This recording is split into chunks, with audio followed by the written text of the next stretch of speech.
CA Pankaj Saraogi और आज हम स्टार्ट करने जा रहे हैं सीए में इंटर का स्टडी नोट नंबर 1 है आपका इंट्रोडक्शन टू कॉस्ट अकाउंटिंग और उसका सेकंड पार्ट हम स्टार्ट करने जा रहे हैं that is chapter number 1A cost object, cost centres and cost unit, element of cost. Last class में हमने स्टडी नोट नंबर 1 का फर्स्ट पार्ट कंप्लीट कर लिया था जिसमें आपने एक तो डेफिनेशंस देखी, कॉस्ट क्या होता है, कॉस्ट अकाउंटिंग क्या होता है, कॉस्टिंग क्या होता है, कॉस्ट अकाउंटेंसी क्या होता है, कॉस्ट अकाउंटिंग को इमर्ज करने के पीछे क्या कारण थे, कॉस्ट अकाउंटिंग के ऑब्जेक्टिव्स क्या है, स्कोप क्या है, सिग्निफिकेंस क्या है और फाइनेंशियल अकाउंटिंग और मैनेजमेंट अकाउंटिंग के साथ उसका रिलेशन किस तरीके से होता है। ये सारी चीजें हमने फर्स्ट पार्ट में देखी।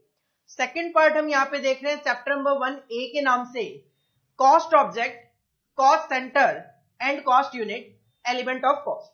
तो एक तरीके से 4 टॉपिक आप इसमें मान सकते हो।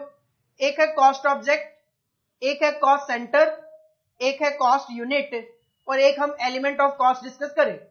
साथ में कुछ और भी पॉइंट्स होंगे जो कि हम यहाँ पे डिस्कस करें। सबसे पहले एग्जाम रेलिवेंसी अगर इस टॉपिक की देख लें तो जून 2017 में 1 नंबर का क्वेश्चन पूछा गया, दिसंबर 2017 में भी 1 नंबर का क्वेश्चन पूछा गया, बट जून 2018 में 5 मार्क्स का और दिसंबर 2018 में 1 नंबर का भी क्वेश्चन और 5 नंबर का भी क्वेश्चन, मतलब 6 नंबर के क्वेश्चन पूछे। ये जो एक एक नंबर के क्वेश्चन आप देख रहे हो ये तो है आपके एमसीक्यू, ट्रू फॉल्स ये क्वेश्चन, और जो 5-5 नंबर के क्वेश्चन है वो प्योर थ्योरी क्वेश्चन है जो कि आपका बिल्कुल लास्ट क्वेश्चन आता है एग्जाम में। तो ये जो चैप्टर नंबर 1A है आप कह सकते हो सर इसकी वेटेज 1 से लेकर 6 नंबर तक की हो सकती है क्योंकि मिनिमम इसमें से अभी तक 1 नंबर का क्वेश्चन पूछा गया है और मैक्सिमम 6 नंबर तक के क्वेश्चन एग्जाम में एक अटेम्प्ट में पूछे गए। सर इसमें प्रैक्टिकल क्वेश्चन बनेगा कि थ्योरी बनेगा? आपका जो पूरा का पूरा स्टडी नोट नंबर 1 है प्योर थ्योरी है तो इसमें थ्योरी क्वेश्चन ही बनेगा, इसमें कोई प्रैक्टिकल क्वेश्चन नहीं है। इसमें हमें जो टॉपिक डिस्कस करने हैं मेनली 10 टॉपिक है जो कि हमें इस चैप्टर को खत्म करने के लिए डिस्कस करने हैं। सर वो 10 टॉपिक क्या है? पहला हम देखेंगे कॉस्ट ऑब्जेक्ट क्या होता है जो कि चैप्टर के नाम में भी इंडिकेशन है। इसके बाद हम देखेंगे रिस्पॉन्सिबिलिटी सेंटर्स जिसके अंदर कॉस्ट सेंटर भी आएगा जो कि चैप्टर के नाम में यूज किया गया। इसके बाद हम देखेंगे कॉस्ट यूनिट क्या होता है, साथ में हम देखेंगे कॉस्ट कंट्रोल का मीनिंग, कॉस्ट कंट्रोल के एडवांटेजेस क्या हैं, कॉस्ट रिडक्शन का मीनिंग और कॉस्ट कंट्रोल और कॉस्ट रिडक्शन में क्या डिफरेंस है।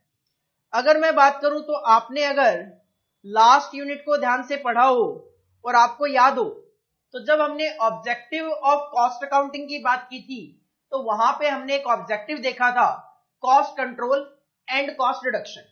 तो उसी को लेकर यहां पे फर्दर डिस्कस किया गया कॉस्ट कंट्रोल क्या होता है, उसके एडवांटेजेस क्या हैं, कॉस्ट रिडक्शन क्या होता है और कॉस्ट कंट्रोल और कॉस्ट रिडक्शन में क्या डिफरेंस है। इसके बाद एक छोटा सा मीनिंग गिवन है कन्वर्जन कॉस्ट का, वो हम देखेंगे। इसके बाद हम डिस्कस करेंगे एलिमेंट ऑफ कॉस्ट, कॉस्ट के एलिमेंट क्या होते हैं और लास्ट में हम 2 मीनिंग डिस्कस करेंगे, कॉस्ट एलोकेशन क्या होता है और कॉस्ट अपॉर्शनमेंट क्या होता है।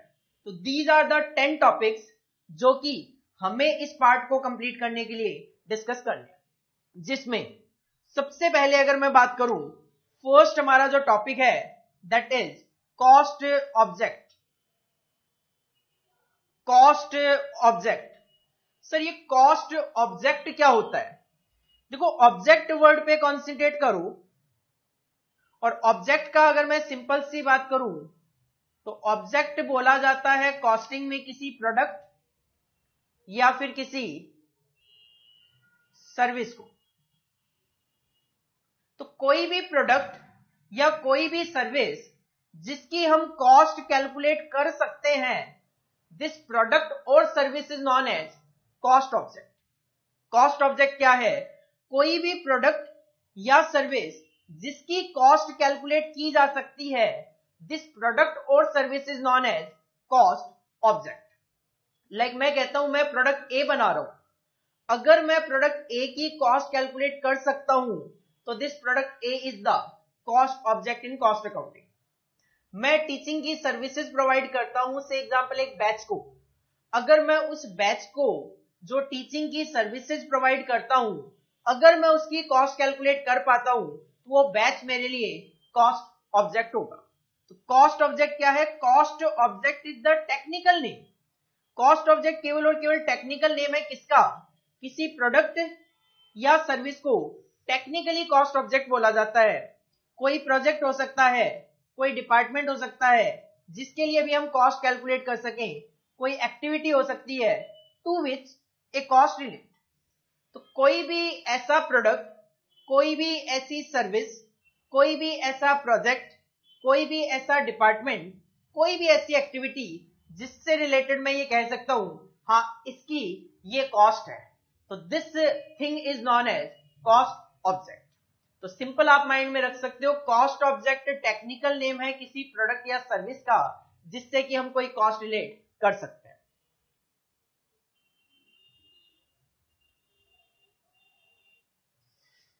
देखो रिस्पॉन्सिबिलिटी सेंटर की अगर मैं बात करूं तो रिस्पॉन्सिबिलिटी सेंटर का मतलब क्या होता है? देखो जो टॉप मैनेजमेंट होते हैं या मैनेजमेंट लेवल के जो बंदे होते हैं, सारा का सारा काम खुद तो नहीं कर सकते, तो वो क्या करते हैं, अपना काम अपने जो subordinates होते हैं, नीचे जो बंदे काम कर रहे होते हैं, उनको डेलीगेट कर देते हैं।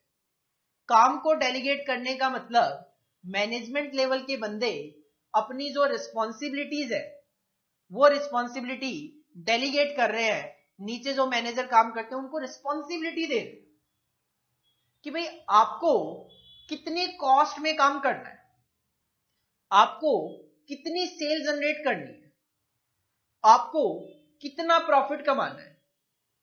अगर आप कितना इन्वेस्टमेंट करते हो, 10 लाख का इन्वेस्टमेंट करते हो तो उस पर क्या रेट ऑफ रिटर्न आपको जनरेट करना चाहिए। तो ये जो काम है इसको बोला जाता है रिस्पॉन्सिबिलिटी डेलीगेट करना। और जिनको ये रिस्पॉन्सिबिलिटी डेलीगेट की गई है उनको बोला जाता है रिस्पॉन्सिबिलिटी सेंटर्स। रिस्पॉन्सिबिलिटी जिनको डेलीगेट की गई है उनको बोला जाता है रिस्पॉन्सिबिलिटी सेंटर्स। किसी न किसी डिपार्टमेंट को, किसी न किसी पर्सन को ये रिस्पॉन्सिबिलिटी दी गई होगी, तो उस पर्सन या डिपार्टमेंट को रिस्पॉन्सिबिलिटी सेंटर बोला जाता है। देखो क्या डेफिनेशन लिखी हुई है यहां पे, with the growth of an organisation, जैसे जैसे ऑर्गेनाइजेशन ग्रो होती है इट्स फंक्शंस, उसके काम भी बढ़ते हैं, ऑर्गेनाइजेशन का स्ट्रक्चर भी कॉम्प्लेक्स होता जाता है। पहले 4 बंदे काम कर लेते थे, अब 40 बंदे काम कर रहे हैं। And other related functions also grows in terms of volume, output बढ़ता है और ऑर्गेनाइजेशन में कॉम्प्लेक्सिटी बढ़ती है, कौन किसको रिपोर्टिंग करे, कौन किस बात के लिए रिस्पॉन्सिबल है। तो to have a better control, तो कंट्रोल को बेटर करने के लिए ऑर्गेनाइजेशन में ओवर द ऑर्गेनाइजेशन मैनेजमेंट क्या करते हैं, डेलीगेट्स इट्स रिस्पॉन्सिबिलिटी। तो मैनेजमेंट अपने कामों को अपने सुबॉर्डिनेट को डेलीगेट करना शुरू कर देते हैं, देना शुरू कर देते हैं। एंड ऑफ कोर्स इस काम को करने के लिए जो अथॉरिटी चाहिए वो भी डेलीगेट की जाती है, क्योंकि केवल और केवल रिस्पॉन्सिबिलिटी डेलीगेट करने से काम नहीं हो सकता, उसके साथ जो अथॉरिटी अटैच है वो भी तो डेलीगेट होनी चाहिए टू वेरियस डिपार्टमेंट्स या पर्संस। तो ये जो डिपार्टमेंट और पर्संस हैं इन्हीं को रिस्पॉन्सिबिलिटी सेंटर्स बोला जाता है। इसका मतलब रिस्पॉन्सिबिलिटी सेंटर क्या है, रिस्पॉन्सिबिलिटी सेंटर कोई पर्सन या डिपार्टमेंट होता है जिसको मैनेजमेंट से कोई ना कोई रिस्पॉन्सिबिलिटी एंड अथॉरिटी डेलीगेट की गई। ये जो रिस्पॉन्सिबिलिटी सेंटर्स हैं ये 4 तरीके के हो सकते हैं। रिस्पॉन्सिबिलिटी सेंटर 4 तरीके के हो सकते हैं। एक हो सकता है कॉस्ट सेंटर, एक हो सकता है रेवेन्यू सेंटर, एक हो सकता है प्रॉफिट सेंटर, एक हो सकता है इन्वेस्टमेंट सेंटर। सिंपल सी बात करूं तो अगर मैनेजमेंट ने टॉप मैनेजमेंट ने एक कैलकुलेशन देखकर रिपोर्टिंग वगैरह के थ्रू परचेज मैनेजर को बोला आपको मटेरियल 5 रुपए पर केजी के अकॉर्डिंगली खरीदना है, 1 लाख केजी खरीदना है, 5 लाख रुपए मटेरियल की कॉस्ट आनी चाहिए। अब जब मैनेजमेंट ने परचेज मैनेजर को ये बोला कि 5 लाख रुपए मटेरियल की कॉस्ट आनी चाहिए, तो एक स्टैंडर्ड डिसाइड हो गया 5 लाख रुपए का। Now the purchase manager is responsible for purchasing the material 1 lakh KG at the rate of ₹5। तो परचेज मैनेजर की ये रिस्पॉन्सिबिलिटी होगी, लेकिन ये रिस्पॉन्सिबिलिटी किस चीज को लेकर है? कॉस्ट को लेकर है। तो इसको बोल दिया गया कॉस्ट सेंटर। डालो स्टडी नोट नंबर 1, हेडिंग डालो study note number 1, introduction to cost accounting. हमारा जो स्टडी नोट नंबर 1 है इंट्रोडक्शन टू कॉस्ट अकाउंटिंग, हम उसको 3 पार्ट में यहां पे डिस्कस कर रहे हैं। पहला पार्ट हम ऑलरेडी कर चुके हैं। दूसरा पार्ट जो है लिखो chapter number 1A, chapter number 1A, cost object, cost centres and cost unit, element of cost. This is the name of the second part of study note number 1। साथ में ब्रैकेट में लिख लो 1 to 6 मार्क्स की इसकी weightage हो सकती है, और ब्रैकेट में लिख लो T, that is theory question exam में इसमें से पूछे जाने के चांसेस होते हैं।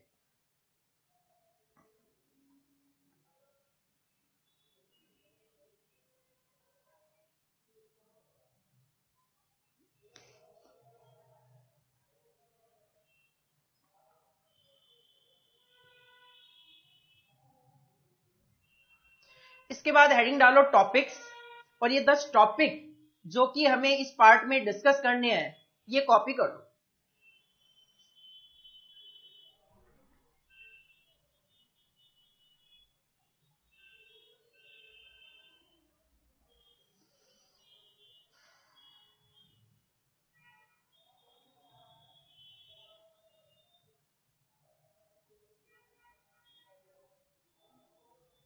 इसके बाद पहला टॉपिक हेडिंग डालो कॉस्ट ऑब्जेक्ट, और इसका मीनिंग यहां पे ये जो स्लाइड में गिवन है इसको एज इट इज आप कॉपी करो।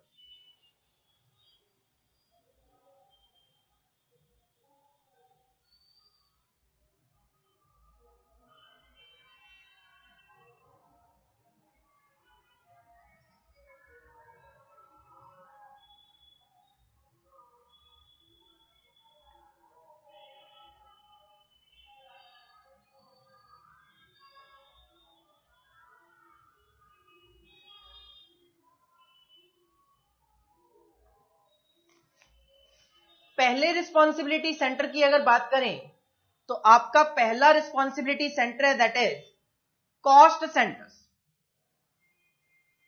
देखो कॉस्ट सेंटर, सेंटर क्या होता है? सेंटर कोई भी डिपार्टमेंट, कोई भी लोकेशन, कोई भी पर्सन हो सकता है जो कि कॉस्ट के लिए रिस्पॉन्सिबल होता है। मान लो एक डिपार्टमेंट है, उसके एक मैनेजर है, एक टारगेट सेट किया गया कि परचेज मैनेजर को 5 रुपए पर केजी में रॉ मटेरियल परचेज करके लाना है। तो अब उस परचेज मैनेजर की एक रिस्पॉन्सिबिलिटी सेट कर दी गई कि आपको 5 रुपए पर केजी की कॉस्ट में मटेरियल परचेज करके लाना है। This manager is responsible for cost, तो उस डिपार्टमेंट को या उस परचेज मैनेजर को कॉस्ट सेंटर बोल दिया गया। देखो the responsibility centre which is held accountable for incurrence of cost which are under its control। जैसे मैंने कहा परचेज मैनेजर जो है वो किसके लिए रिस्पॉन्सिबल होगा? मटेरियल को परचेज करने के लिए। तो कहीं ना कहीं मटेरियल को परचेज करने की रिस्पॉन्सिबिलिटी किसकी है? परचेज मैनेजर की, और मटेरियल के लिए आपको कॉस्ट इनकर करनी पड़ेगी। तो ये पार्ट बन गया कॉस्ट सेंटर का। द परफॉर्मेंस, अब परचेज मैनेजर ने ठीक से काम किया कि नहीं किया तो उसकी परफॉर्मेंस मेजर करनी है अपने को। The performance of this responsibility centre, responsibility centre क्या है? परचेज मैनेजर या फिर परचेज डिपार्टमेंट, इज मेजर्ड कैसे? अगेंस्ट प्री डिटरमाइंड स्टैंडर्ड्स और बजट। जैसे मैंने कहा 5 रुपए पर केजी में रॉ मटेरियल परचेज करके लाना है, तो ये क्या है, ये पहले से ही डिटरमाइंड स्टैंडर्ड है, पहले से ही एस्टिमेटेड फिगर है। अब अगर परचेज मैनेजर 4.5 रुपए में परचेज करके ले आए, ही विल बी एफिशिएंट और मोर एफिशिएंट। अगर वो 5.5 रुपए 6 रुपए में लेके आता है तो कहीं ना कहीं लेस एफिशिएंट है। 5 रुपए में लेके आए, एफिशिएंट माना जाए। अब ये जो कॉस्ट सेंटर होते हैं, इनको दो पार्ट में डिवाइड किया गया। एक तो है प्रोडक्शन कॉस्ट सेंटर और एक है सर्विस कॉस्ट सेंटर। एक है प्रोडक्शन कॉस्ट सेंटर, एक है service cost centre. Production department जो होते हैं, जो प्रोडक्शन डिपार्टमेंट्स होते हैं, कॉस्ट के लिए रिस्पॉन्सिबल होते हैं, these are covered in production cost centre. जैसे एक ऑर्गेनाइजेशन ने एक स्टैंडर्ड प्रिपेयर किया कि प्रोडक्ट की एक यूनिट को बनाने के लिए से एग्जांपल 20 रुपए की कॉस्ट है। एक ऑर्गेनाइजेशन ने एक प्रोडक्शन मैनेजर के पॉइंट ऑफ व्यू से एक स्टैंडर्ड सेट किया कि प्रोडक्शन मैनेजर को एक यूनिट बनाने के लिए 20 रुपए की कॉस्ट इनकर करनी। अब जो प्रोडक्शन मैनेजर है वो है प्रोडक्शन कॉस्ट सेंटर का पार्ट। उसकी रिस्पॉन्सिबिलिटी है कि 20 रुपए से ज्यादा कॉस्ट नहीं आनी चाहिए। अगर ज्यादा आएगी तो he will be considered inefficient, कम आएगी he will be considered more efficient, 20 he आती है कंसीडर्ड एफिशिएंट। लेकिन जैसे मैंने अभी एग्जांपल दिया था परचेज डिपार्टमेंट का, परचेज डिपार्टमेंट जो है या परचेज मैनेजर जो है, उसका काम प्रोडक्शन करना नहीं, उसका काम है मटेरियल को परचेज करके प्रोडक्शन डिपार्टमेंट को देना। तो कहीं ना कहीं परचेज डिपार्टमेंट का काम है सर्विसेज प्रोवाइड करना टू द प्रोडक्शन डिपार्टमेंट, ताकि प्रोडक्शन डिपार्टमेंट अपना काम अच्छे से कर सके। परचेज डिपार्टमेंट के अलावा जो फाइनेंस डिपार्टमेंट होता है, जो अकाउंटिंग डिपार्टमेंट होता है, this is also the service cost centre. तो कॉस्ट सेंटर को आप दो पार्ट में डिवाइड कर सकते हो, one is production cost centre and one is service cost centre. क्या होते हैं इनके मीनिंग भी देख लेते हैं। तो कॉस्ट सेंटर के दो टाइप हैं, पहला है प्रोडक्शन कॉस्ट सेंटर और दूसरा है service cost centre. Production cost centre किसके लिए रिस्पॉन्सिबल है? These are involve in the manufacturing process. जैसे मैंने कहा production manager, such as machining centre हो गया, असेंबली कॉस्ट सेंटर हो गया। लाइक मशीनों पे काम करते हो, मशीनिंग सेंटर बोल दिया जाता है। अगर आपका प्रोडक्ट बनता है असेंबल होके, लाइक कंप्यूटर्स असेंबल होके बनते हैं, कार्स वगैरह जो होती है असेंबल होके बनती है, तो वो असेंबली कॉस्ट सेंटर बोल दिए जाते हैं। और सर्विस कॉस्ट सेंटर सीधा मैन्युफैक्चरिंग प्रोसेस नहीं करते, मैन्युफैक्चरिंग को करने के लिए हेल्प करते हैं एक तरीके से।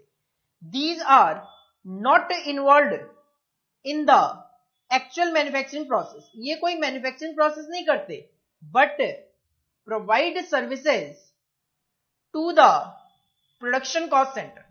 लेकिन ये service cost centre production cost centre को सर्विसेज प्रोवाइड करते हैं, लाइक मशीन डिपार्टमेंट में maintenance of machinery, store department जो कि मटेरियल रखता है प्रोडक्शन डिपार्टमेंट के लिए, और जब प्रोडक्शन डिपार्टमेंट को मटेरियल की जरूरत होती है, स्टोर प्रोडक्शन डिपार्टमेंट को मटेरियल देता है।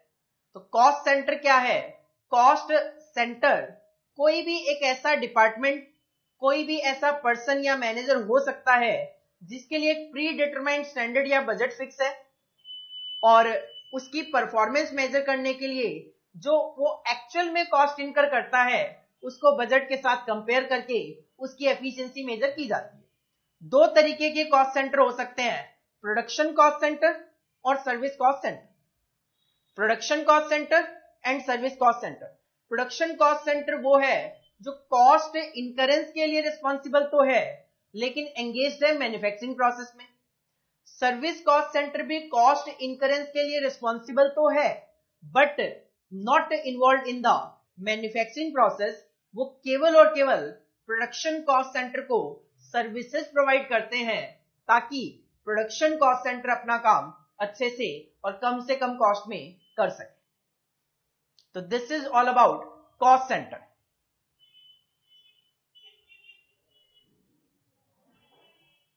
तो सर ये रेवेन्यू सेंटर क्या है? Sales department. सेल्स डिपार्टमेंट की से एग्जांपल एक रिस्पॉन्सिबिलिटी सेट कर दी जाए कि अक्टूबर 2019 में आपको 1 लाख यूनिट सेल करनी है और 10 रुपए पर यूनिट के अकॉर्डिंगली सेल करनी है, 10 लाख रुपए की सेल जनरेट करनी है। तो एक स्टैंडर्ड सेट कर दिया गया कि 1 लाख यूनिट सेल करनी है, 10 रुपए के अकॉर्डिंगली करनी है, 10 लाख रुपए की सेल करनी है। Now the sales department is responsible for sales. अगर वो इससे ज्यादा सेल जनरेट कर लेता है, मोर एफिशिएंट है, कम करता है तो लेस एफिशिएंट है। मोर सेल जनरेट करता है, बोनस मिल सकता है, लेस सेल जनरेट करता है, पेनल्टीज वगैरह लग सकती है। तो what is the revenue centre?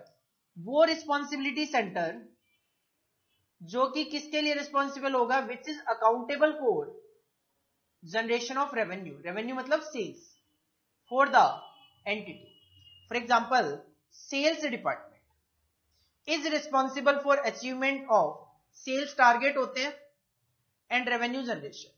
जो सेल टारगेट को अचीव करेगा, बोनस नहीं करेगा, पेनल्टीज, जॉब भी जा सकती है आपकी। तीसरा रिस्पॉन्सिबिलिटी सेंटर है प्रॉफिट। दोनों रिस्पॉन्सिबिलिटी है इनकी, सेल जनरेट भी करेंगे और कॉस्ट के लिए भी रिस्पॉन्सिबल होंगे, क्योंकि profit is nothing, it is equal to sales minus cost. तो जब एक डिपार्टमेंट, पर्सन या फिर ब्रांचेस जो होती है ऑर्गेनाइजेशन की, वो सेल्स के लिए भी खुद रिस्पॉन्सिबल हो, कॉस्ट इनकर करने के लिए भी खुद रिस्पॉन्सिबल हो, तो वो प्रॉफिट के लिए रिस्पॉन्सिबल मानी जाएगी। तो उस रिस्पॉन्सिबिलिटी सेंटर को प्रॉफिट सेंटर बोला जाता है। एक ऑर्गेनाइजेशन की जो ब्रांचेज होती है, हर एक ब्रांच की अपनी रिस्पॉन्सिबिलिटी है सेल करना और कॉस्ट इनकर करना। तो ब्रांचेस जो होती है, these are the responsible for profit centre, वो मानी जाती है, प्रॉफिट के लिए रिस्पॉन्सिबल होती है। देखो क्या लिखा हुआ है, these are the responsibility centre which have both responsibility. Both कौन सी? सेल्स के लिए भी और खर्चों के लिए भी। Since managers of profit centres are accountable for both cost as well as revenue, तो profitability is the basis for measurement of performance of these responsibility centre. तो जब एक मैनेजर, जब एक पर्सन, जब एक डिपार्टमेंट कॉस्ट और रेवेन्यू दोनों के लिए रिस्पॉन्सिबल है, तो सिंपल सी बात है वो प्रॉफिट सेंटर है, प्रॉफिट के लिए रिस्पॉन्सिबल माना जाएगा। फॉर एग्जाम्पल, जो डिसेंट्रलाइज्ड ब्रांचेज होती है ऑर्गेनाइजेशन की, are the example of profit centre. वो सेल भी खुद जनरेट करती है अपनी, कॉस्ट भी खुद इनकर करती है, अकॉर्डिंगली प्रॉफिट के लिए वो रिस्पॉन्सिबल मानी जाती है।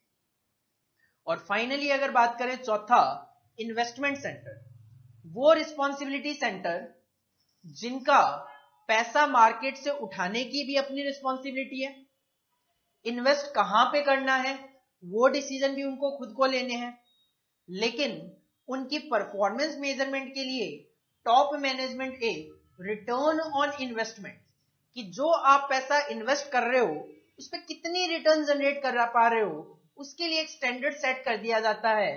अगर वो उसको जनरेट कर ले तो एफिशिएंट, ना कर पाए तो less efficient. Normally government companies वगैरह में ऐसा देखने को मिलता है। इन्वेस्टमेंट सेंटर क्या है? These are the responsibility centre which are not only responsible for profitability. Profit के लिए तो रिस्पॉन्सिबल है ही, क्योंकि मैंने कहा रिटर्न ऑन इन्वेस्टमेंट निकालना है, return is nothing profit, but also has the authority to make capital investment decision.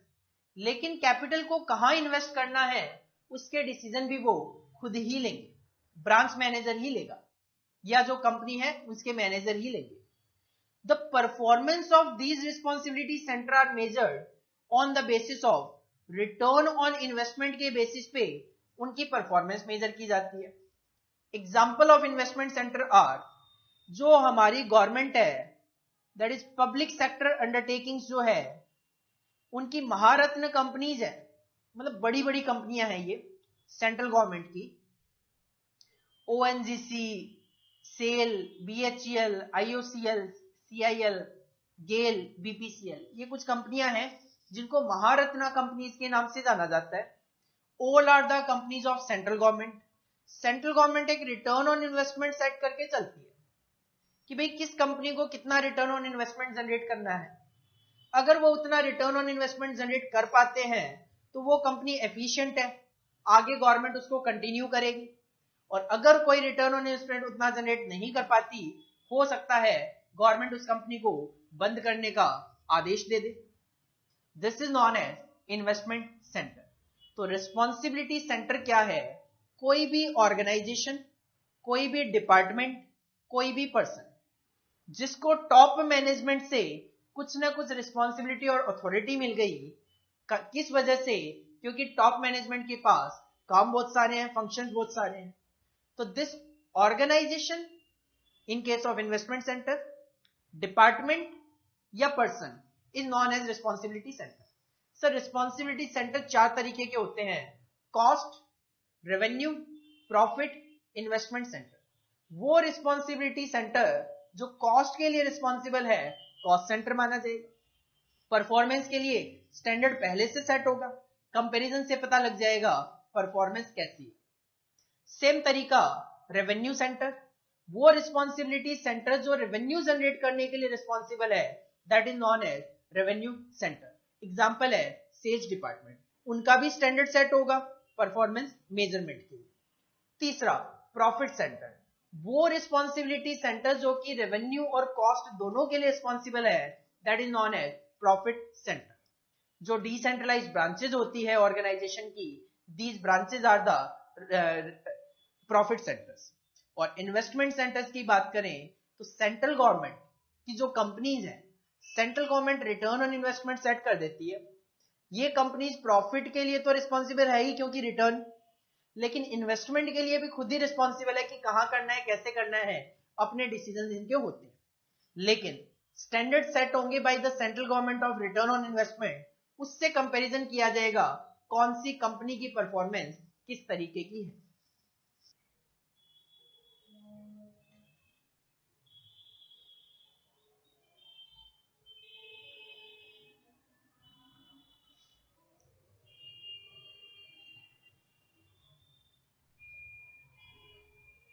इसके बाद नेक्स्ट टॉपिक आता है हमारा थर्ड टॉपिक। पहला टॉपिक था अपना कॉस्ट ऑब्जेक्ट, दूसरा कॉस्ट सेंटर था, बट हमने पूरा का पूरा रिस्पॉन्सिबिलिटी सेंटर डिस्कस कर लिया। रिस्पॉन्सिबिलिटी सेंटर में कॉस्ट सेंटर भी कवर है, रेवेन्यू सेंटर भी कवर्ड है, प्रॉफिट सेंटर भी कवर है और इन्वेस्टमेंट सेंटर भी कवर है। और कॉस्ट सेंटर दो तरीके के, प्रोडक्शन कॉस्ट सेंटर और सर्विस कॉस्ट सेंटर। तीसरा जो टॉपिक है इस पार्ट का वो है cost unit. Cost unit is nothing, किसी भी प्रोडक्ट को मेजर करने के लिए, किसी भी प्रोडक्ट को मेजर करने के लिए जो यूनिट यूज की जाती है, this is known as cost unit. जैसे टीस्पून है, कप है, प्लांट है, इसको आप मेजर कर रहे हो क्वार्टर में। ये एक लिक्विड आइटम है जिसको गैलन में मेजर कर रहे हो। ये कोई आइटम है जिसको पाउंड में मेजर कर रहे हो, आप इसको आउंस में मेजर कर रहे हो। और इन सबको मेजर करने के लिए ये तराजू है जो कि यूज किया जाता है। यार्ड मेजरमेंट का एक तरीका है, लैंड को मेजर करने के लिए यार्ड का यूज किया जाता है। इंचेज वगैरह, कपड़े वगैरह को मेजर करने के लिए इंच हो गया, मीटर हो गया, इनको यूज किया जाता है। जैसे मैं अपनी बात करूं, मैं प्रोवाइड कर रहा हूं टीचिंग की, मैं टीचिंग की सर्विसेज प्रोवाइड कर रहा हूं, तो मेरी फीस किस चीज पे डिपेंड करती है कि मुझे टोटल फीस कितनी रिसीव होती है, वो किस पे डिपेंड करती है? नंबर ऑफ स्टूडेंट्स पे। तो मेरे लिए कॉस्ट यूनिट जो होगा that will be the number of student. कैसे? मान लो मैं एक स्टूडेंट को 500 रुपीज के नोट्स प्रोवाइड करता हूं, मैं एक स्टूडेंट को 500 रुपए की बुक्स प्रोवाइड करता हूं। अगर 2 स्टूडेंट होंगे 500 इंटू 2,000 रुपए, अगर 10 स्टूडेंट होंगे 500 इंटू 10 5,000 रुपए। इसका मतलब मेरी कॉस्ट की यूनिट क्या है? मेरी कॉस्ट की यूनिट है स्टूडेंट, क्योंकि मेरी कॉस्ट किस पे डिपेंड कर रही है? नंबर ऑफ स्टूडेंट पे। तो कॉस्ट किस यूनिट पे डिपेंड करती है? This measurement unit is known as cost unit. देखो क्या मीनिंग लिखा हुआ है। The term cost unit is defined as a unit of quantity of product. किसी भी प्रोडक्ट की क्वांटिटी को मेजर करने का जो यूनिट है that is known as cost unit. किसी सर्विस को मेजर करने का जो क्वांटिटी है this is known as cost unit. Time को मेजर करने के लिए, जैसे टाइम में मैं बात करूं, आवर भी आप कंसीडर कर सकते हो, डे भी कंसीडर कर सकते हो, मंथ भी कंसीडर कर सकते हो, वीक भी कंसीडर कर सकते हो। अगर मैं कहता हूं 500 रुपए पर डे की कॉस्ट है, इसका मतलब 500 रुपए की ये जो कॉस्ट है वो नंबर ऑफ डेज पे डिपेंड करेगी। 500 रुपए पर डे है तो 2 दिन की कॉस्ट 500 इंटू 2,000 रुपए होगी, 10 दिन की कॉस्ट 500 इंटू 10 5,000 रुपए होगी। तो कॉस्ट किस यूनिट पे डिपेंड करती है? This unit is known as cost unit. और ए कॉम्बिनेशन ऑफ दीज, या इनका कोई कॉम्बिनेशन भी हो सकता है। लाइक ट्रांसपोर्ट वगैरह के केस में ये जो बसेस वगैरह चलती है, इन बसेस वगैरह में जो फेयर चार्ज किया जाता है वो केवल और केवल पर पैसेंजर बेसिस पे नहीं होता, वो पर किलोमीटर बेसिस पे भी नहीं होता। ऐसा नहीं होता कि आप 10 बंदे एक साथ बस में चढ़े, आप कहते हो 5 किलोमीटर जाना है, उसने कहा ठीक है 5 किलोमीटर जाना है 5 रुपए दे दो क्योंकि 1 रुपए पर किलोमीटर चार्ज है। नहीं, 1 रुपए पर किलोमीटर चार्ज है, 5 किलोमीटर जाना है तो 5 रुपए तो बनते हैं। बट अगर आप 10 पैसेंजर हो तो 5 इंटू 10 50 रुपए बनते हैं। 1 किलोमीटर के लिए अगर 1 रुपए का खर्चा है, 1 रुपए का फेयर है, तो अगर आप 5 किलोमीटर जाओगे 5 रुपए लगेंगे। बट ऐसा नहीं है कि कितने भी पैसेंजर, 1 पैसेंजर होगा तो 5 रुपए, 2 पैसेंजर होंगे तो 10 रुपए। इसका मतलब वो फेयर किस पे डिपेंड कर रहा है? किलोमीटर पे भी डिपेंड कर रहा है और नंबर ऑफ पैसेंजर पे भी डिपेंड कर रहा है। तो इसका मतलब वो क्या हो गया? कॉम्बिनेशन हो गया। आप उसमें 2-2 यूनिट कंसीडर करके चल रहे हो, किलोमीटर भी और पैसेंजर भी। In relation to whom cost may be ascertained और एक्सप्रेस्ड। तो कॉस्ट यूनिट क्या है? एक unit of quantity of product, service या time in relation to whom cost may be expressed या cost may be calculated. It can be for a job, cost per job हो सकता है। For a batch, cost per batch हो सकता है। और a product group, cost per unit हो सकता है, प्रोडक्ट हो सकता है। हमें कुछ प्रोडक्ट और इंडस्ट्री के नाम गिवन है और उनमें नॉर्मली कौन सी कॉस्ट यूनिट यूज की जाती है वो भी बताई हुई है, जो कि हम अपनी प्रैक्टिकल लाइफ में देखते भी हैं। लाइक ऑटोमोबाइल, ऑटोमोबाइल की कॉस्ट डिपेंड करती है नंबर ऑफ व्हीकल्स। अगर एक गाड़ी बनाने की कॉस्ट 1 लाख रुपए है तो 5 गाड़ी बनाने की कॉस्ट 5 लाख रुपए आएगी। केबल, केबल की जो कॉस्ट होती है दैट डिपेंड अपॉन मीटर्स।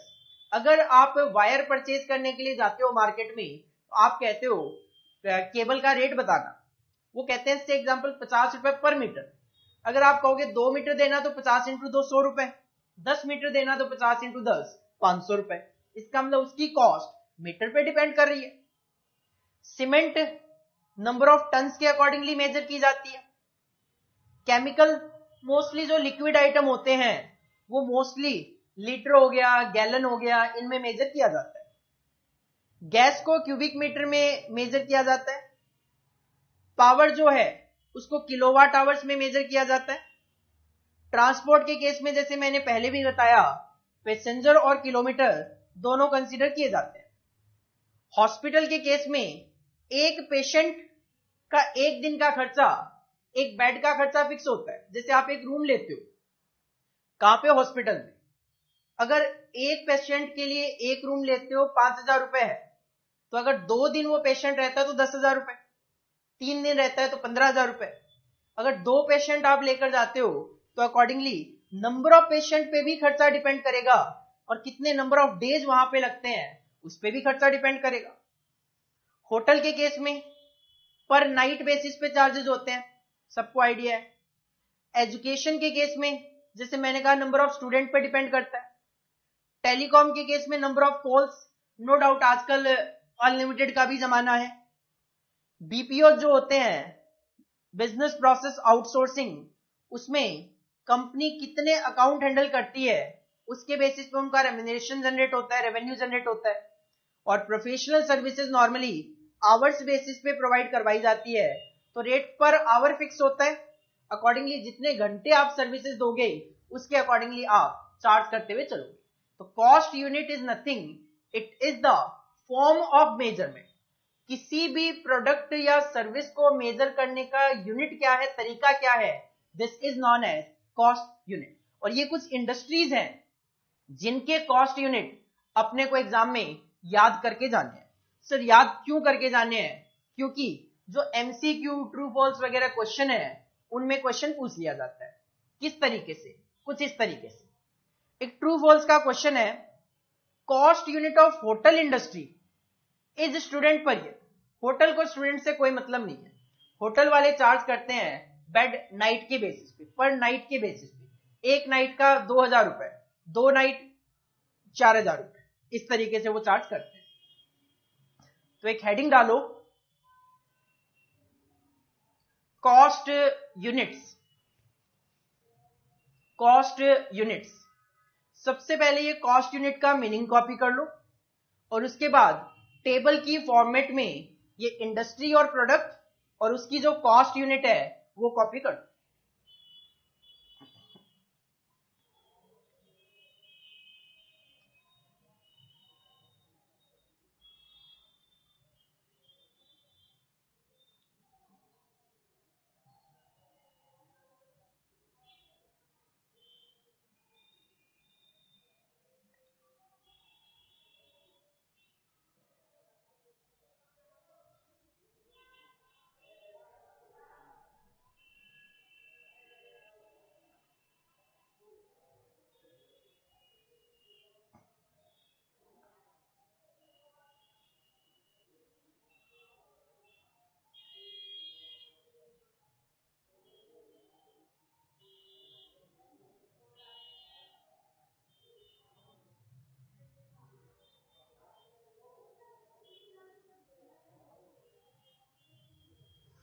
तो देखो ये तो थे इस पार्ट के 3 main topic, cost object, cost centres और कॉस्ट यूनिट, जो कि पार्ट के नाम में यूज किए गए। इसके अलावा आगे हम बात करें, 4 टॉपिक और है सीक्वेंस में। कॉस्ट कंट्रोल क्या होता है, कॉस्ट कंट्रोल के एडवांटेजेस क्या है, कॉस्ट रिडक्शन क्या है, और कॉस्ट कंट्रोल और कॉस्ट रिडक्शन में क्या डिफरेंस है।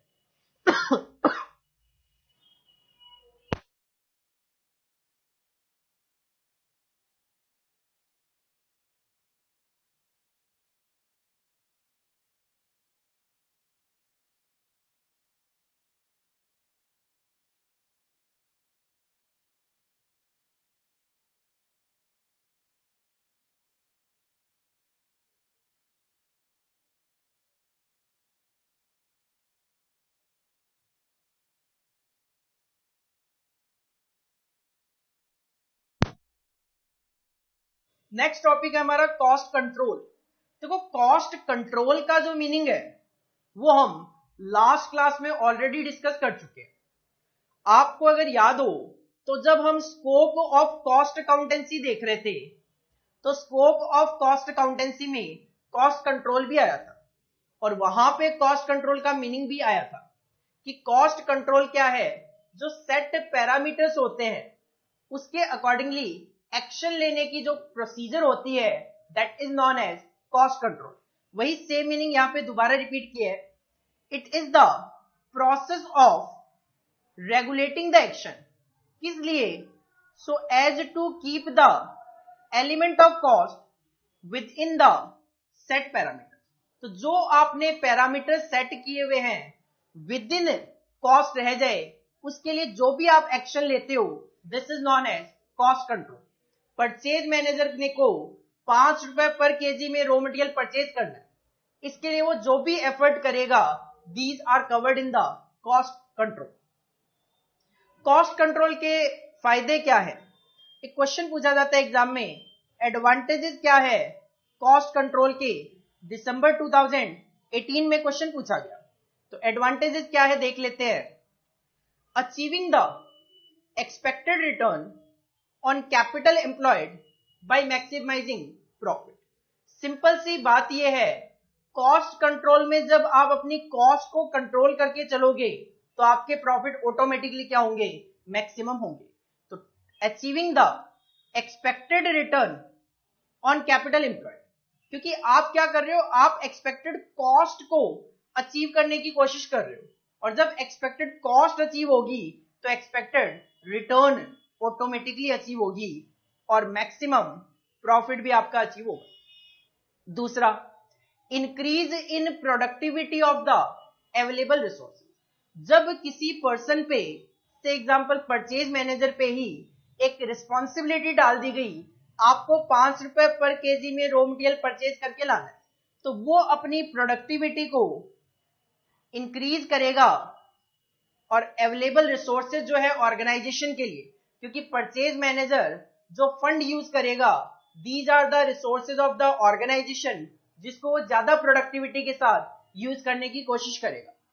और अगर परचेज मैनेजर को ये बोल दिया जाए 5 रुपए पर केजी तक रॉ मटेरियल परचेज करना है, और अगर आप इससे कम पे परचेज करके लाओगे तो बोनस मिलेगा, तो इस सिचुएशन में तो उसकी प्रोडक्टिविटी और ज्यादा बढ़ जाएगी।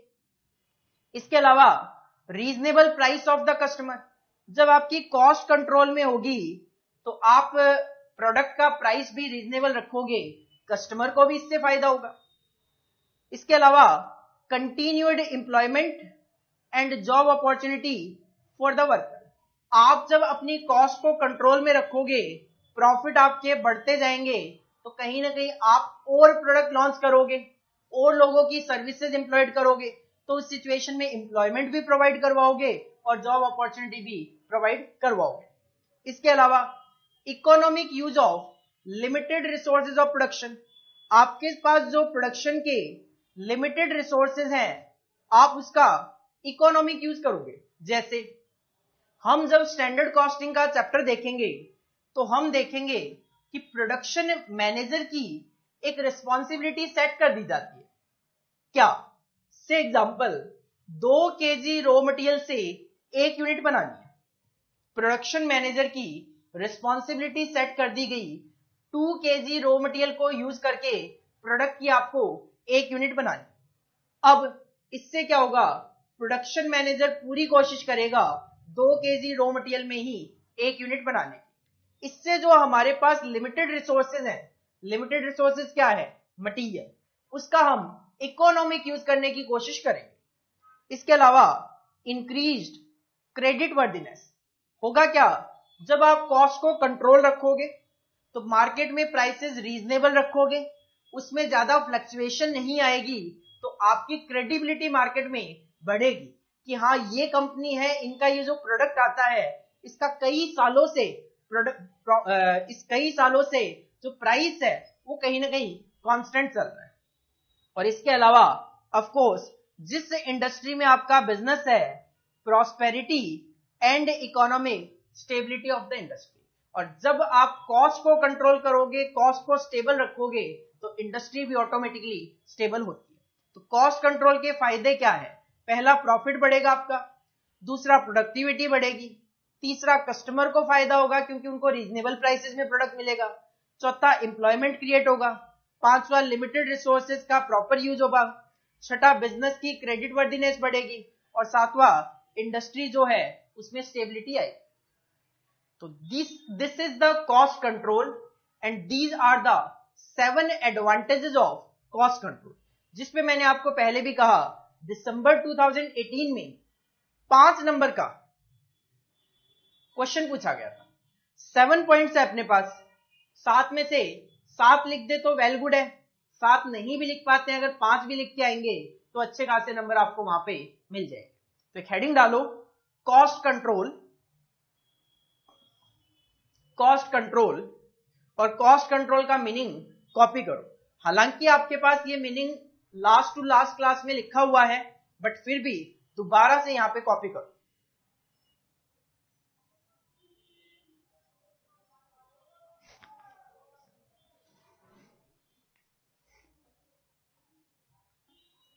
साथ में एडवांटेजेस ऑफ कॉस्ट कंट्रोल।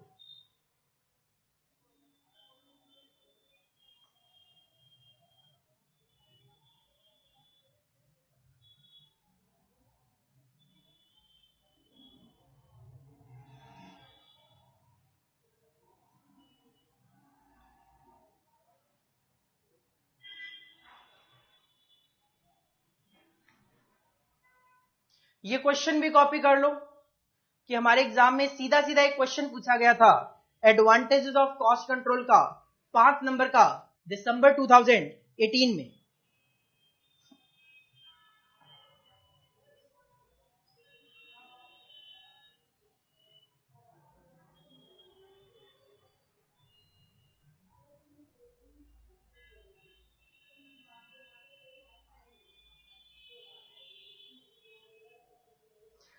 देखो, कॉस्ट कंट्रोल के साथ साथ हमें यह भी देखना है कि कॉस्ट रिडक्शन क्या होता है। और कॉस्ट रिडक्शन वर्ड में ऐसा नया कुछ नहीं है, मैंने आपको पहले भी बताया था। कॉस्ट रिडक्शन एक टारगेट है जिसमें हम जो अपनी एग्जिस्टिंग कॉस्ट आ रही होती है उसको फ्यूचर में कम करने की कोशिश करते हैं। कैसे? जो भी स्क्रैप वगैरह होते हैं उनको एलिमिनेट करके, अगर कोई भी आइडल टाइम वगैरह होगा वर्कर का उसको कम करके, जो भी रिसोर्सेज वगैरह का गलत यूज आप कर रहे हो उनको खत्म करके। तो कॉस्ट रिडक्शन का यहां पे क्या मीनिंग लिखा हुआ है? Cost reduction may be defined as the, ये जो चेंज होता है, रिडक्शन होता है, that is real and permanent reduction in the unit cost of goods manufactured या फिर सर्विसेज रेंडर्ड। और इससे आपकी क्वालिटी पे कोई फर्क नहीं आना चाहिए, without impairing their suitability for the use intent. Product और सर्विस का जो यूज है उस यूज की सूटेबिलिटी में, सूटेबिलिटी क्वालिटी भी आप कह सकते हो, उसकी क्वालिटी में कोई कमी आए बिना। इंपेयरिंग का मतलब होता है कमी, तो विदाउट इंपेयरिंग का मतलब होता है कमी आए बिना अगर हम अपनी कॉस्ट को कम कर लेते हैं जो कि रियल और परमानेंट नेचर की होती है, this is known as cost reduction. जैसे मैं कहता हूं अभी हम अपने प्रोडक्ट को बनाने के लिए एक मटेरियल ए यूज करते हैं जो कि 5 रुपए पर केजी में परचेज किया जाता है। एक मटेरियल यूज करते हैं प्रोडक्ट को बनाने के लिए जो कि 5 रुपए पर केजी में परचेज किया जाता है। सेम टाइप ऑफ मटेरियल मुझे कहीं दूसरी जगह से 4.5 रुपए में मिल रहा है, जिसकी वजह से उसकी क्वालिटी को लेकर कोई भी फर्क नहीं पड़ रहा। तो this is the real and permanent reduction in the cost. 50 पैसा आपकी कॉस्ट कम हो जाएगी जो कि रियल और परमानेंट है। This is known as cost reduction. तो पहले हेडिंग डालो कॉस्ट रिडक्शन और इसका मीनिंग कॉपी करो।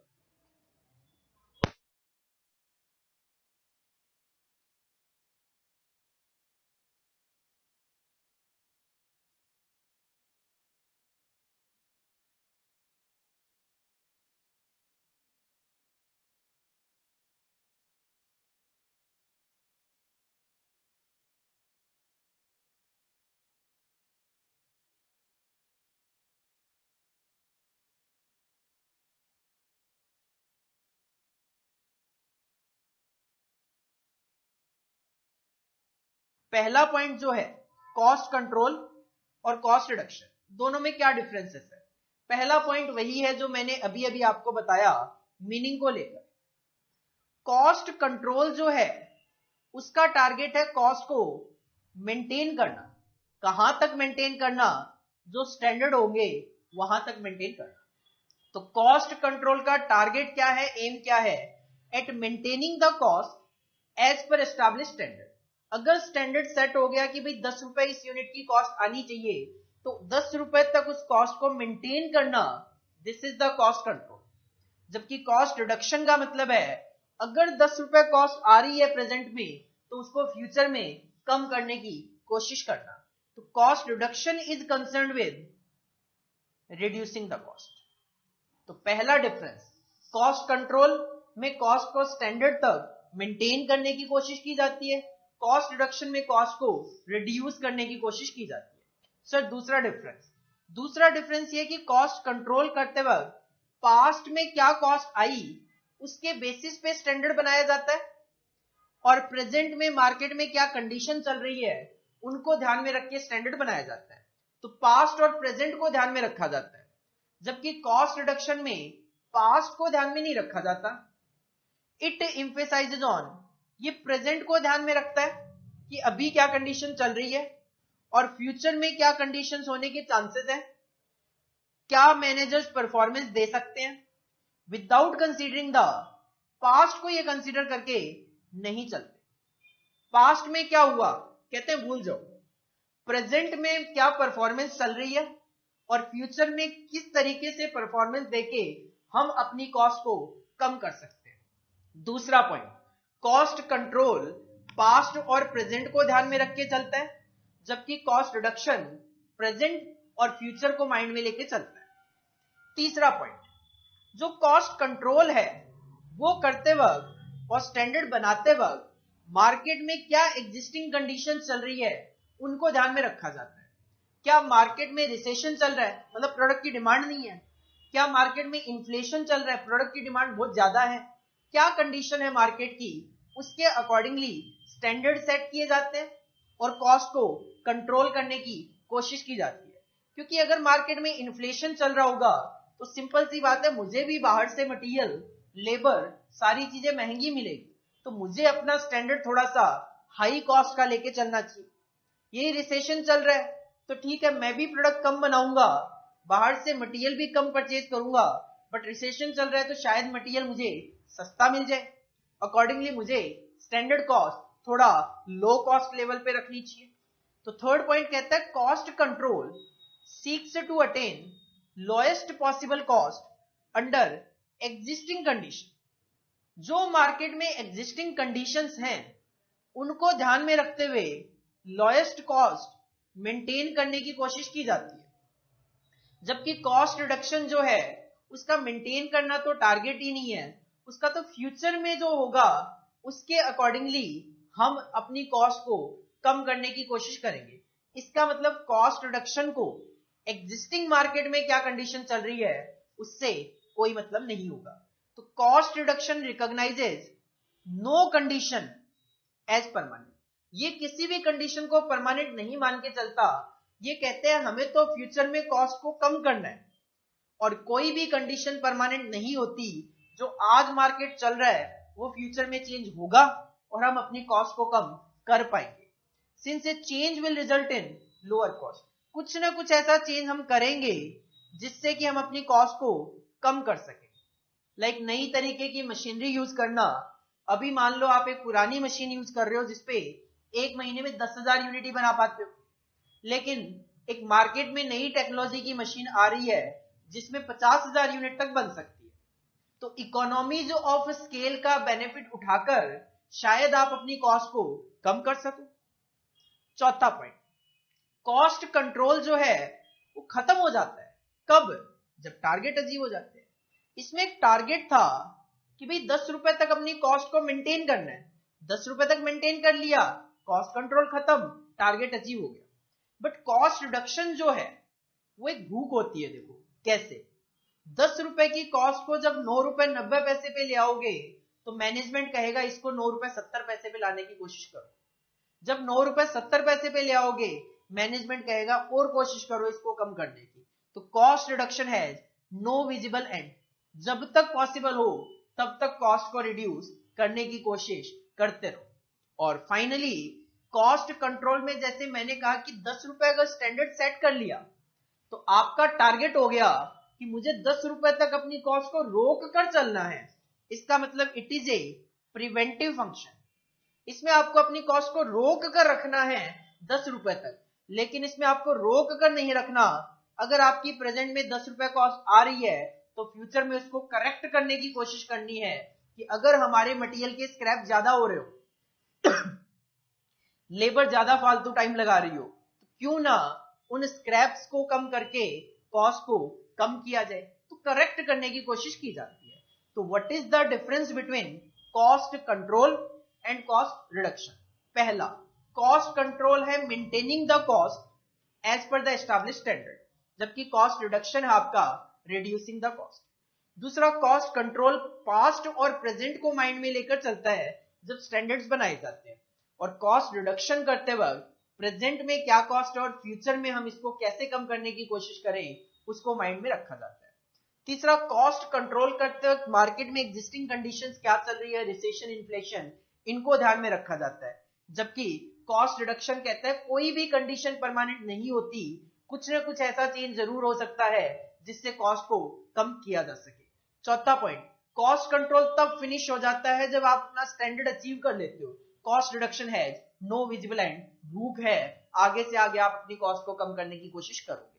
कॉस्ट कंट्रोल में कॉस्ट को रोक कर रखना है, प्रिवेंटिव फंक्शन है, जबकि कॉस्ट रिडक्शन में कॉस्ट को कम करना है, करेक्टिव फंक्शन है। तो these are the 5 differences between cost control and cost reduction, जो कि हमें पता होने चाहिए क्योंकि एग्जाम पॉइंट ऑफ व्यू से काफी इंपॉर्टेंट क्वेश्चन माना जाता है। 4 टॉपिक। पहला, what is cost? Expenses incurred on manufacturing the product, distribution of product, providing the services. Cost accounting, recording, classification, summarization of expenses incurred on manufacturing the product, providing the service, distribution of product. This system of accounting is known as cost accounting. तीसरा topic, objective of cost accounting. Sir, cost calculate करना product wise, profit calculate करना product wise, selling price decide करना product wise, to assist the management in decision making, cost control and cost reduction. चौथा topic, what is the difference between cost control and cost reduction? Maintaining the cost, reducing the cost. Existing condition को ध्यान में रखना, no condition, किसी भी condition को ध्यान में ना रखना। Past और present, present and future। खत्म हो जाएगा जब टारगेट अचीव हो जाएगा, no visible end। Preventive function है, corrective function।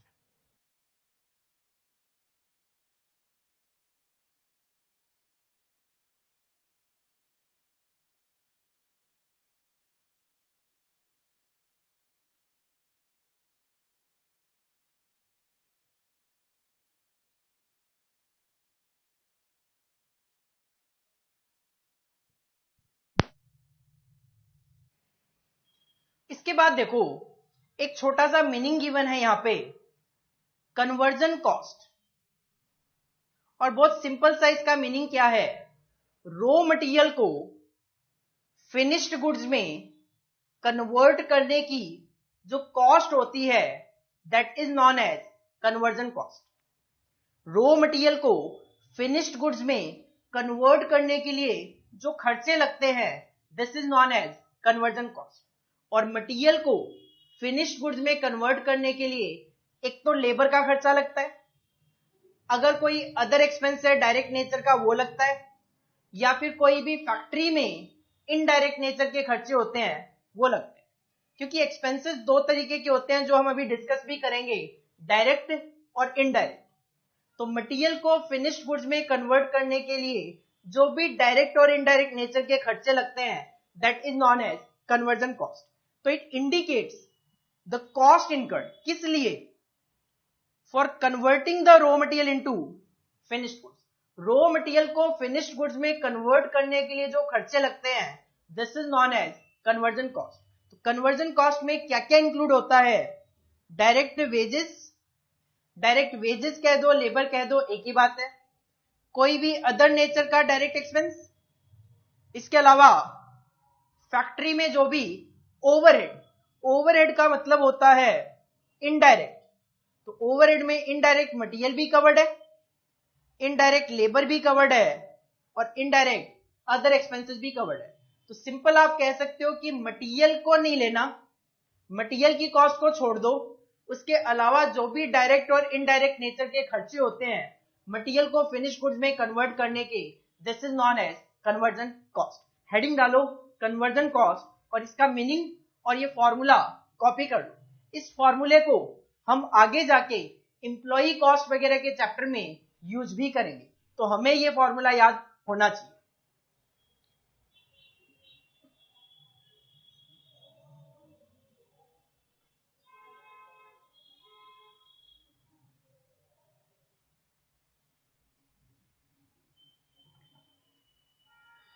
एक क्वेश्चन आया कि कन्वर्जन कॉस्ट का मीनिंग क्या है in process.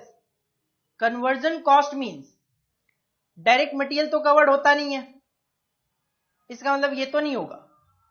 Direct labour covered होता है, डायरेक्ट एक्सपेंस भी कवर होता है, इनडायरेक्ट मटेरियल भी होता है, इनडायरेक्ट लेबर भी होता है, इनडायरेक्ट एक्सपेंस भी होता है। तो this is the right answer. बाकी आप पढ़ के देख सकते हो, है नहीं, तो B will be your answer. तो इस क्वेश्चन को भी कॉपी कर लो। जून 2017 में एमसीक्यू में 1 नंबर का ये क्वेश्चन पूछा गया था।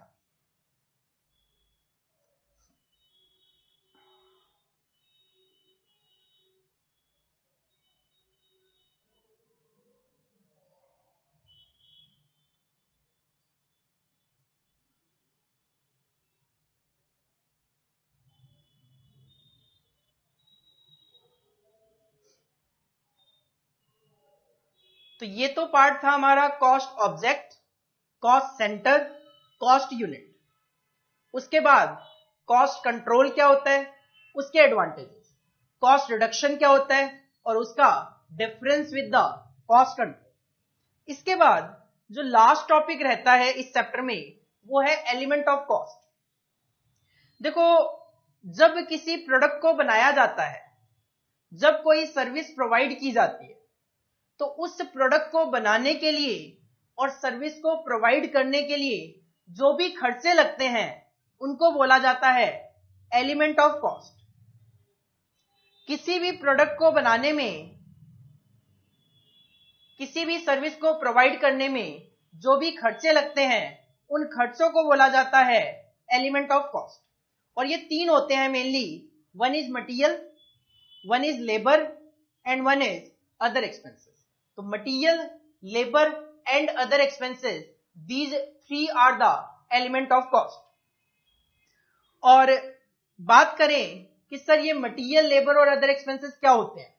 सबसे पहले मटेरियल, देखो वर्डिंग्स कुछ भी नहीं है, एक सिंपल चीजें गिवन है जो कि बुकिश लैंग्वेज में आपके सामने रिप्रेजेंट की जा रही है। मटेरियल क्या है, किसी भी प्रोडक्ट को बनाने के लिए एक बेसिक रिक्वायरमेंट मटेरियल होती है। तो द सब्सटेंस, सब्सटेंस मतलब पदार्थ, the substance from which the finished product is made. Finished product किससे बनता है, उस सब्सटेंस को नाम दे दिया गया मटेरियल। ये जो मटेरियल है, ये जो लेबर है और ये जो अदर एक्सपेंसेस है, तीनों ही डायरेक्ट नेचर के भी हो सकते हैं और तीनों ही इनडायरेक्ट नेचर के भी हो सकते हैं। मटेरियल में भी डायरेक्ट मटेरियल, मटेरियल में भी इनडायरेक्ट मटेरियल, लेबर में भी डायरेक्ट लेबर, लेबर में भी इनडायरेक्ट लेबर, अदर एक्सपेंसेस में भी डायरेक्ट एंड अदर एक्सपेंसेस में भी इनडायरेक्ट। तो डायरेक्ट मटेरियल और डायरेक्ट इनडायरेक्ट मटेरियल की अगर बात करें तो डायरेक्ट मटेरियल क्या होता है, जो प्रोडक्ट में यूज होता है। जैसे अगर मैं कहूं आप एक वुड की टेबल बना रहे हो तो उसमें जो वुड है this is the direct material. तो it is one which can be directly और easily identified in the product. अगर मैं आपके सामने एक टेबल रखूंगा वुड की और मैं पूछूंगा आपसे कि इसमें मटेरियल क्या लगा होगा, सबसे पहले आपके माइंड से वुड ही निकलेगा, क्योंकि वो आप इजीली आइडेंटिफाई कर पा रहे हो। For example timber in furniture, cloth in dress. ठीक है, अगर ड्रेस है, सिंपल सी बात है, मैं कहूं इसका मटेरियल क्या है, क्लॉथ तो है ही, सिंपल सी बात है। तो कोई भी ऐसा मटेरियल, कोई भी ऐसा खर्चा जिसको डायरेक्टली और इजीली आइडेंटिफाई किया जा सके with the product, this is the direct material. And these are the 2 example of direct material, furniture में टिम्बर और किसी भी ड्रेस में क्लॉथ। और अगर मैं कहूं कि मैं इजीली आइडेंटिफाई नहीं कर पा रहा हूं तो this is known as indirect material. जैसे एक वुड की टेबल में जो सैंड पेपर यूज होता है, सैंड पेपर क्या होता है? रेगमार, लकड़ी की स्मूथनेस के लिए जो यूज किया जाता है। अगर मैं आपके सामने एक टेबल रखूं, मैं कहूं इसमें सैंड पेपर कितना यूज हुआ होगा, कौन सा यूज हुआ होगा, आप नहीं बता पाओ। क्यों? क्योंकि वो इजीली आइडेंटिफिएबल नहीं है। यूज हुआ भी है कि नहीं हुआ वो भी आप इजीली नहीं बता पाओगे। तो it is the one which can not be easily identified in the product. और ये जो इनडायरेक्ट मटेरियल के खर्चे होते हैं, वो बड़ी बड़ी ऑर्गेनाइजेशन जो होती है उनकी फैक्ट्री अलग होती है, ऑफिसेज अलग होते हैं, और सेलिंग एंड डिस्ट्रीब्यूशन अलग होते हैं। जैसे मैं कहूं ये जो डायरेक्ट मटेरियल है, एक्चुअल में ये जो डायरेक्ट मटेरियल है, ये जो डायरेक्ट लेबर है, ये जो डायरेक्ट एक्सपेंसेस है, इन डायरेक्ट एक्सपेंसेस को जब ऐड किया जाता है तो इसको कॉस्ट अकाउंटिंग में बोल दिया जाता है प्राइम कॉस्ट। आगे आएगी भी ये definition, the sum of direct material, direct labour and direct other expenses is known as prime cost. ये जो इनडायरेक्ट बच गया, ये जो इनडायरेक्ट बच गया, that is indirect material, indirect labour और इनडायरेक्ट एक्सपेंसेस। इन तीनों को ऐड करके एक नाम दे दिया गया कॉस्ट अकाउंटिंग में, this is the overheads. This is the overhead, जिसका हमने कन्वर्जन कॉस्ट में भी डिस्कशन किया था कि ओवरहेड में इनडायरेक्ट मटेरियल, इनडायरेक्ट लेबर और इनडायरेक्ट अदर एक्सपेंसेस कवर होते हैं, ओवरहेड। और एक्चुअल में ये जो ओवरहेड है ये तीन तरीके के होते हैं। ये ओवरहेड जो है ये तीन तरीके के होते हैं। एक होते हैं फैक्ट्री ओवरहेड, एक होते हैं ऑफिस ओवरहेड और एक होते हैं सेलिंग एंड डिस्ट्रीब्यूशन ओवरहेड। तो एक्चुअल में इनडायरेक्ट नेचर के जो खर्चे होते हैं, इनडायरेक्ट नेचर के जो खर्चे होते हैं वो फैक्ट्री में हो तो फैक्ट्री ओवरहेड बोल दिया जाता है, ऑफिस में हो तो ऑफिस ओवरहेड बोल दिया जाता है, और सेलिंग एंड डिस्ट्रीब्यूशन के टाइम पे हो तो सेलिंग एंड डिस्ट्रीब्यूशन ओवरहेड बोल दिया जाता है। तो जो इनडायरेक्ट मटेरियल है वो या तो फैक्ट्री में खर्चा होगा, या ऑफिस में खर्चा होगा, या फिर सेलिंग एंड डिस्ट्रीब्यूशन का खर्चा होगा। फैक्ट्री में बात करें तो मशीनरी वगैरह की स्मूथनेस के लिए ल्यूब्रिकेंट ऑयल वगैरह यूज किए जाते हैं, कॉटन वगैरह यूज की जाती है, मशीन वगैरह को साफ करने के लिए कंज्यूमेबल्स उनको बोल दिया जाता है, कॉटन वेस्ट बोल दिया जाता है उनको, एटसेट्रा। ऑफिस में बात करें, जो प्रिंटिंग एंड स्टेशनरी आप यूज करते हो, पेन, पेपर्स, ब्रूम्स, सफाई वगैरह के लिए डस्टर वगैरह, ये क्या है? ऑफिस के इनडायरेक्ट मटेरियल्स हैं। सेलिंग एंड डिस्ट्रीब्यूशन जो पैकिंग के लिए मटेरियल यूज करती है, या कस्टमर को बिल वगैरह देने के लिए जो प्रिंटिंग एंड स्टेशनरी यूज करती है, these are the indirect material used by the selling and distribution department. So indirect material may be used by the factory, may be used in office and may be used by the selling and distribution department. तो material क्या है? Finished product को बनाने के लिए जो substance use किया जाता है, that is the material. Material direct भी हो सकता है, इनडायरेक्ट भी हो सकता है। इजीली आइडेंटिफिएबल है तो डायरेक्ट है, और इजीली आइडेंटिफिएबल नहीं है तो इनडायरेक्ट है, और उसके ये एग्जांपल हमने देख लिया। इस पे हमारे एग्जाम में दिसंबर 2017 में ट्रू फॉल्स में एक क्वेश्चन पूछ लिया गया। क्वेश्चन क्या था? Material which can be identified, यहीं से आइडिया लग गया अपने को, डायरेक्ट मटेरियल है, with the given product unit of cost centre is called indirect material. This is of course false.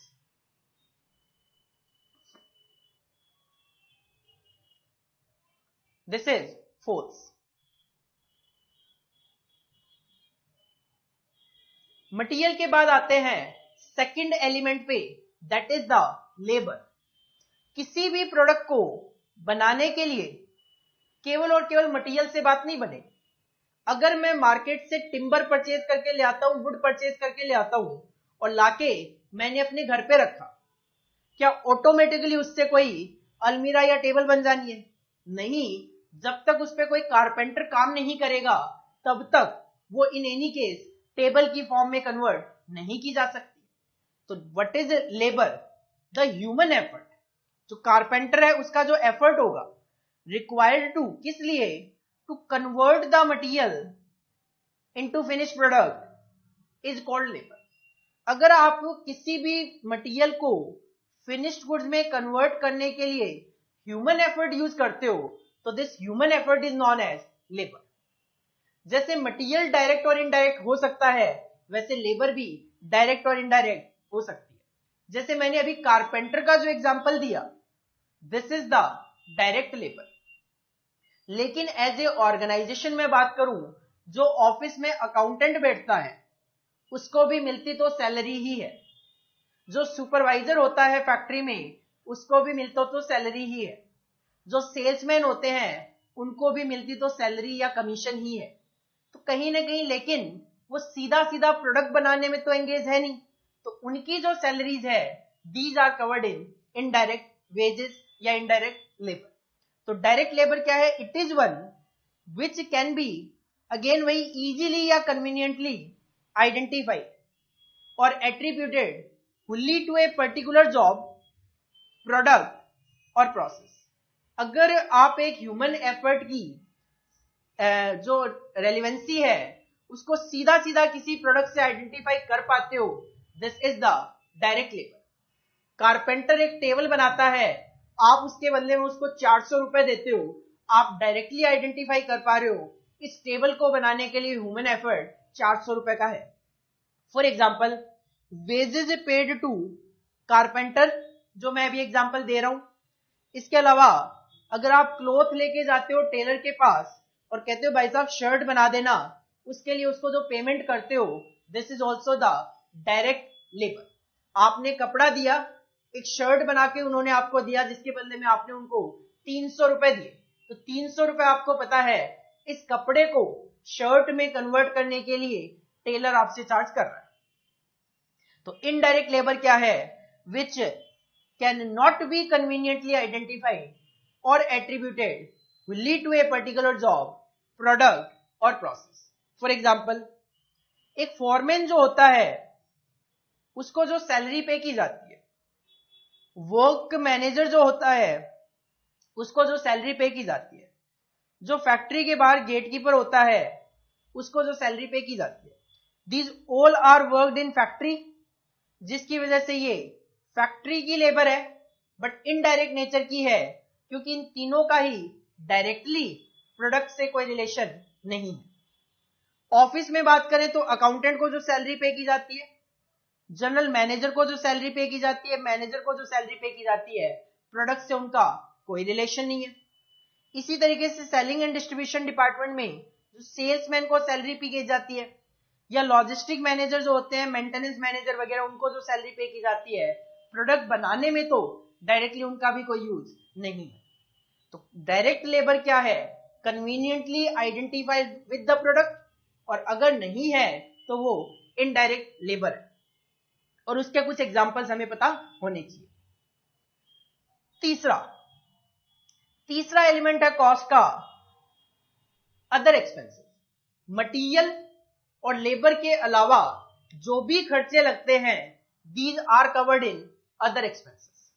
तो other expenses are those expenses simple other than material and labour. Material और labour के अलावा जो भी खर्चे हैं, these are known as other expenses. और जैसा मैंने पहले भी कहा, अदर एक्सपेंसेस भी डायरेक्ट भी हो सकते हैं और इनडायरेक्ट भी हो सकते हैं। आप एक डायरेक्ट एक्सपेंस तो हमेशा अकाउंट्स में पढ़ के आते हो, carries inward. Carries inward is the direct expense.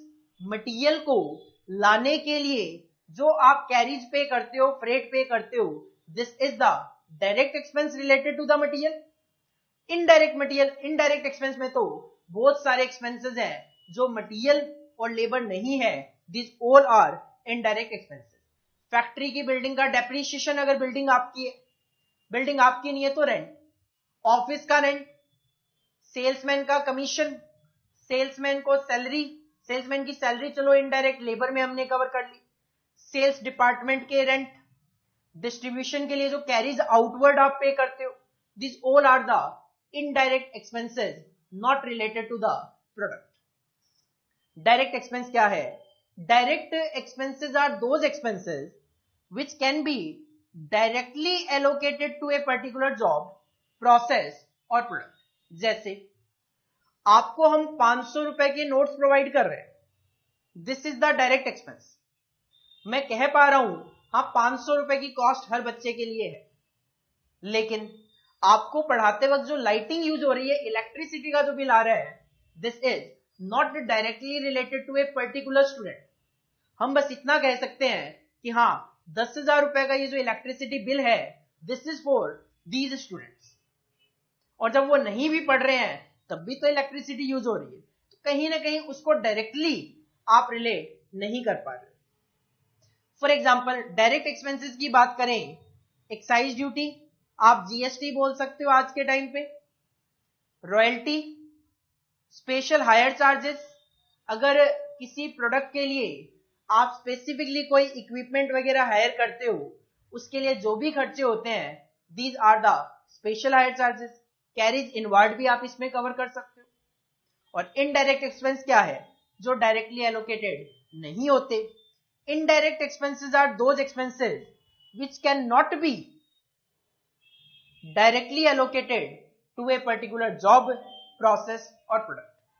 Factory में बात करें तो फैक्ट्री का रेंट, फैक्ट्री का इंश्योरेंस, फैक्ट्री में ये जो लाइटिंग यूज हो रही है, ऑफिस में ऑफिस का रेंट, ऑफिस का इंश्योरेंस, ऑफिस में जो लाइटिंग यूज हो रही है.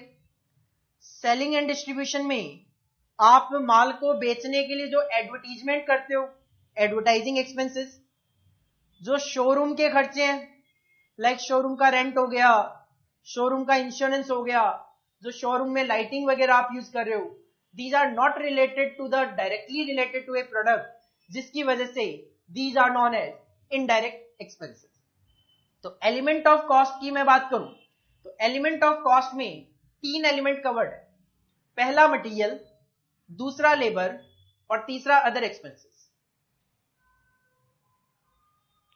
मटेरियल में भी डायरेक्ट, मटेरियल में भी इनडायरेक्ट, लेबर में भी डायरेक्ट, लेबर में भी indirect, other expenses may be direct, other expenses may be indirect. Direct material, direct labour, direct expense को ऐड कर दिया जाए तो प्राइम कॉस्ट बोल दिया जाता है. Indirect material, indirect labour, indirect other expense को ऐड कर दिया जाए तो ओवरहेड बोल दिया जाता है. तो ओवरहेड का मतलब है इनडायरेक्ट नेचर के खर्चे. अगर वो इनडायरेक्ट नेचर के खर्चे फैक्ट्री में होते हैं तो उनको बोल दिया गया फैक्ट्री ओवरहेड. अगर वो इनडायरेक्ट नेचर के खर्चे ऑफिस में होते हैं तो उनको बोल दिया गया ऑफिस ओवरहेड. और अगर वो इनडायरेक्ट नेचर के एक्सपेंसेस माल को बेचने और डिस्ट्रीब्यूट करने के लिए हो रहे हैं तो these are known as selling and distribution overhead. Direct material, material क्या है? कोई भी सब्सटेंस जो फिनिश प्रोडक्ट को बनाने के लिए यूज किया जाता है. It may be direct, it may be indirect. Direct क्या है? Easily identified with the product. Indirect can not be easily identified. Example, labour क्या है? ह्यूमन एफर्ट किसी भी प्रोडक्ट को बनाने के लिए. May be direct, may be indirect. Other expenses क्या है? मटेरियल और लेबर के अलावा जो खर्चे हैं, these are the other expenses, direct और इनडायरेक्ट. ट्रू फॉल्स में एक क्वेश्चन बनता है इससे related. Direct expenses are expenses related to manufacture of a product और सर्विस. ठीक है, डायरेक्ट एक्सपेंस क्या है? किसी प्रोडक्ट से रिलेटेड है, रिलेटेड है तो वो डायरेक्ट है. इसके बाद 2 मीनिंग गिवन है जो मैंने आपको पहले ही बता दिए. Meaning of prime cost and meaning of overhead. The aggregation, aggregation कह दो, सम कह दो, ऐड करना कह दो, of direct material, direct labour and direct expenses is known as prime cost. और ओवरहेड क्या है? The aggregation of indirect material, indirect labour and indirect expenses is known as overheads. तो ये कुछ एलिमेंट ऑफ कॉस्ट को लेकर discussion है कि 3 एलिमेंट ऑफ कॉस्ट, तीनों डायरेक्ट और इनडायरेक्ट, उनके मीनिंग, उनके एग्जाम्पल, उन पे किस तरीके के क्वेश्चन बनते हैं, ये सारी चीजें हमें यहाँ पे देखनी थी। तो अब आप एक एक करके इसको कॉपी करो। सबसे पहले हेडिंग डाल लो element of cost. Element of cost के ये 3 एलिमेंट तो आपको कॉपी करनी है, साथ में तीनों से ये एरो भी निकालो दो दो, डायरेक्ट और इनडायरेक्ट, और डायरेक्ट को ऐड करके बनाओ प्राइम कॉस्ट, और इनडायरेक्ट को ऐड करके बनाओ ओवरहेड्स। और ओवरहेड के करो 3 part, factory, office, selling and distribution overhead. Copy करो।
इसके बाद इस चैप्टर में जो लास्ट टॉपिक है वो है 2 मीनिंग का डिस्कशन।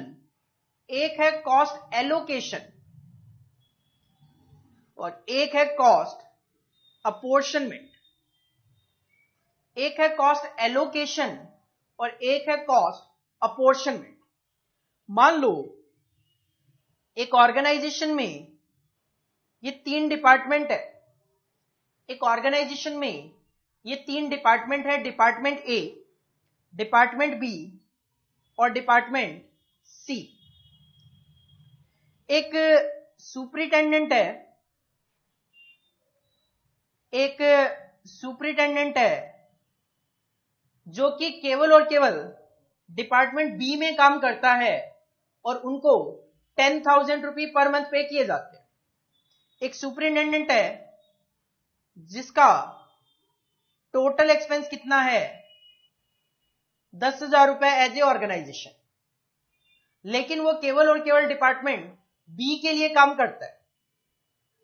इसी तरीके से मान लो पावर का खर्चा है से एग्जांपल 25,000 रुपए का इस ऑर्गेनाइजेशन का, और ये जो पावर है ये डिपार्टमेंट ए में भी यूज होती है, बी में भी यूज किया जाता है और सी में भी यूज किया जाता है।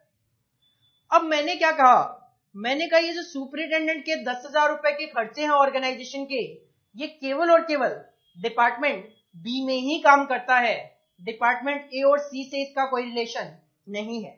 तो क्या आप कह सकते हो कि ये जो 10,000 रुपए का एक्सपेंस है ये केवल और केवल डिपार्टमेंट बी के लिए? बिल्कुल कह सकते हो। लेकिन मैंने कहा ये 25,000 रुपए जो पावर का खर्चा है, पावर का खर्चा डिपार्टमेंट ए के लिए भी है, बी के लिए भी और सी के लिए भी है। तो क्या आप बता सकते हो कि 25,000 रुपए का ये जो खर्चा है वो ए के लिए कितना, बी के लिए कितना और सी के लिए कितना? फिलहाल तो हम नहीं बता पा रहे, लेकिन हमने अभी थोड़ी देर पहले कॉस्ट यूनिट देखा था, हमने थोड़ी देर पहले कॉस्ट यूनिट देखा था, और कॉस्ट यूनिट में मैंने कहा था पावर का जो कॉस्ट यूनिट होती है वो होता है किलोवाट आवर। पावर का जो खर्चा आता है that is dependent upon kilowatt hours. अब अगर मैं कहूं कि ये जो 25,000 रुपए का आपका खर्चा है, ये जो 25,000 का आपका खर्चा है ये है से एग्जांपल 2500 किलोवाट आवर्स के लिए। 25,000 रुपए का जो खर्चा है वो है 2500 किलोवाट आवर्स के लिए, और मैं अगर आपको हर एक डिपार्टमेंट के किलोवाट आवर्स बता दूं कि डिपार्टमेंट ए में 1000 किलोवाट की मशीनरी है, बी में 800 किलोवाट की मशीनरी है और सी में 700 किलोवाट की मशीनरी है। अब आप कह सकते हो कि सर 25,000 रुपए का एक्सपेंस 2500 किलोवाट आवर्स के लिए है, तो 1000 किलोवाट आवर के लिए 10,000 रुपए का खर्चा होगा, 800 किलोवाट आवर के लिए 8,000 का खर्चा होगा और 700 किलोवाट आवर के लिए 7,000 का खर्चा होगा। सुपरिटेंडेंट की कहानी क्या थी, 10,000 रुपए का जो खर्चा है, सुपरिटेंडेंट केवल और केवल डिपार्टमेंट बी में काम करता है, ए और सी से कोई रिलेशन नहीं। तो ये जो है इस कॉस्ट को आप सीधा सीधा डिपार्टमेंट बी में डिस्ट्रीब्यूट कर पा रहे हो, this is known as cost allocation. लेकिन जब मैं किसी भी एक्सपेंस को केवल और केवल एक सिंगल डिपार्टमेंट से ट्रेस नहीं कर पाता और उसको कोई ना कोई बेसिस लेकर लाइक किलोवाट आवर्स लेकर मैं अगर डिपार्टमेंट में उसको डिस्ट्रीब्यूट करता हूं, तो this is known as cost को अपॉर्शनमेंट करना। तो कॉस्ट एलोकेशन क्या है, it is defined as the process of allotment या आइडेंटिफिकेशन या assignment of whole item, superintendent पूरा का पूरा एक item, to the cost centre या कॉस्ट यूनिट। कॉस्ट सेंटर या कॉस्ट यूनिट मतलब department. Thus the charging of cost to a cost center or cost unit is the process of allocation of cost। तो जब ये आप पूरा का पूरा 10,000 रुपए का खर्चा डिपार्टमेंट बी से आइडेंटिफाई कर लेते हो एक सिंगल डिपार्टमेंट से, उसको कॉस्ट एलोकेशन बोल दिया गया। और कॉस्ट अपॉर्शनमेंट क्या है, it is defined as the process of distributing an item, एक आइटम को डिस्ट्रीब्यूट करना of cost over several cost center, cost center मतलब department, over several department A, B और C। In the case of apportionment, one item of cost that is power is charged to two or more cost center A, B और C। Generally जो indirect cost होती है are charged to cost center by way of apportionment। कैसे, in proportion to the anticipated benefit। और anticipated benefit यहां पे क्या है, किलोवाट आवर। सिंपल सी बात है, जहां पे जितने किलोवाट आवर की मशीनरी होगी उसी के अकॉर्डिंगली वहां पे पावर का बेनिफिट भी यूज किया जाएगा, पावर यूज की जाएगी, अकॉर्डिंगली उसी के अकॉर्डिंगली आपका एक्सपेंस भी डिस्ट्रीब्यूट किया जाएगा। तो कॉस्ट एलोकेशन, एक्सपेंस सीधा सीधा किसी डिपार्टमेंट से एलोकेट किया जा सकता है, लेकिन जब किसी एक सिंगल डिपार्टमेंट से रिलेट ना करके दो या दो से ज्यादा डिपार्टमेंट में उसको डिस्ट्रीब्यूट किया जाता है, that is known as cost अपॉर्चनमेंट।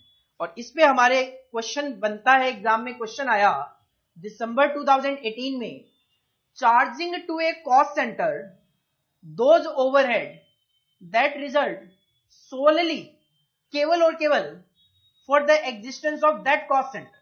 अगर आप सोलली की बात कर रहे हो तो that is the allocation, allotment कुछ नहीं, अब्जॉर्प्शन अभी हमें नहीं पता क्या होता है, और अपॉर्शनमेंट हमने देखा।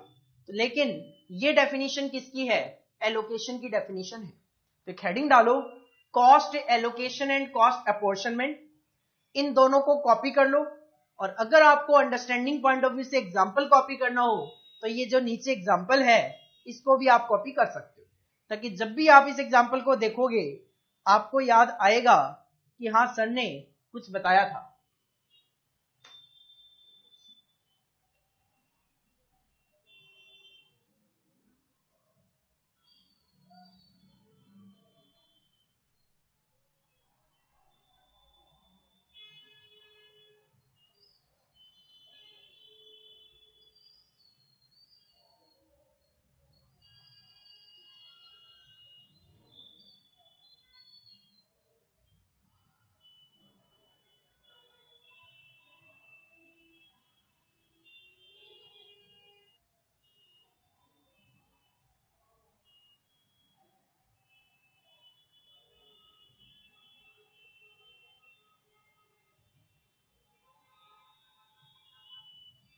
This is all about our study note number 1, part 2, that is chapter number 1A, cost object, cost center, cost unit, element of cost, जिसमें हमने मेनली 10 टॉपिक डिस्कस किए।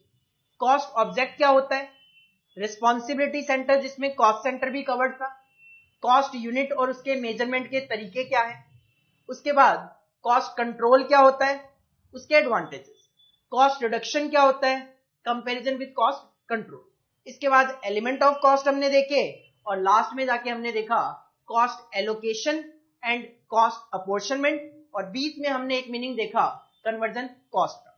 तो ये 10 टॉपिक आप रिवाइज करके आओ नेक्स्ट क्लास में। इन 10 टॉपिक की वेटेज हमारे एग्जाम में 1 से लेकर 6 नंबर तक की देखने को मिल सकती है। तो यहां पे हमारे स्टडी नोट नंबर 1 के 2 पार्ट कंप्लीट होते हैं। नेक्स्ट क्लास में हम अपना थर्ड और last part of study note number 1, classification of cost, start करेंगे। Thank you, all the best.